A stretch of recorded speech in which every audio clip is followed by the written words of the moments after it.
अनाथ शावक की नई मां। एक भावनात्मक जंगल कहानी। घने जंगल के बीच एक शेरनी अपने छोटे शावक के साथ रहती थी। वो अपने बच्चे से बहुत प्यार करती थी और हर समय उसकी रक्षा करती थी। शावक अभी बहुत छोटा था, इसलिए उसे दुनिया की ज्यादा समझ नहीं थी। उसकी मां ही उसका पूरा संसार थी। एक दिन जंगल में भयानक तूफान आया। तेज हवा, बिजली और बारिश से पूरा जंगल हिल गया। उस तूफान में शेरनी अपने शावक से बिछड़ गई। जब तूफान खत्म हुआ तो छोटा शावक अकेला रह गया। वो डर से कांप रहा था और अपनी मां को ढूंढते हुए रो रहा था। मां, मां, तुम कहां हो? लेकिन जंगल में कोई जवाब नहीं था। छोटा शावक धीरे धीरे जंगल में भटकने लगा। उसे भूख भी लग रही थी और डर भी लग रहा था।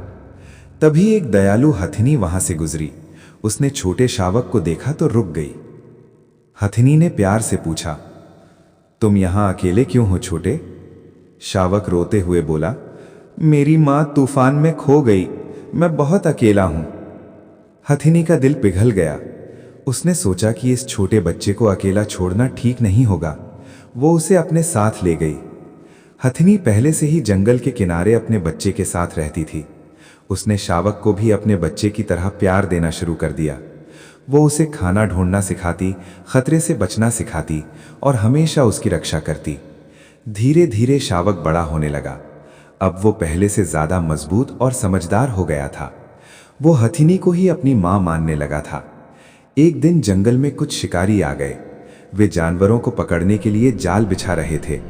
उसी समय हथिनी का छोटा बच्चा गलती से उस जाल में फंस गया। हथिनी बहुत परेशान हो गई। वो अपने बच्चे को छुड़ाने की कोशिश करने लगी, लेकिन जाल बहुत मजबूत था। तभी शेर का शावक, जो अब जवान हो चुका था, आगे आया। उसने अपनी तेज दहाड़ लगाई। उसकी आवाज सुनकर शिकारी डर गए और भाग गए। फिर उसने अपने मजबूत पंजों से जाल फाड़ दिया और हथिनी के बच्चे को आजाद कर दिया। हथिनी की आंखों में खुशी के आंसू आ गए। उसने प्यार से कहा, आज तुमने साबित कर दिया कि तुम सच में मेरे बेटे हो। शेर ने मुस्कुराते हुए कहा, आपने मुझे तब सहारा दिया था जब मैं बिल्कुल अकेला था। आप ही मेरी असली मां हैं। उस दिन के बाद जंगल में हर कोई उस अनोखे परिवार की मिसाल देने लगा, एक हथिनी और उसका शेर बेटा।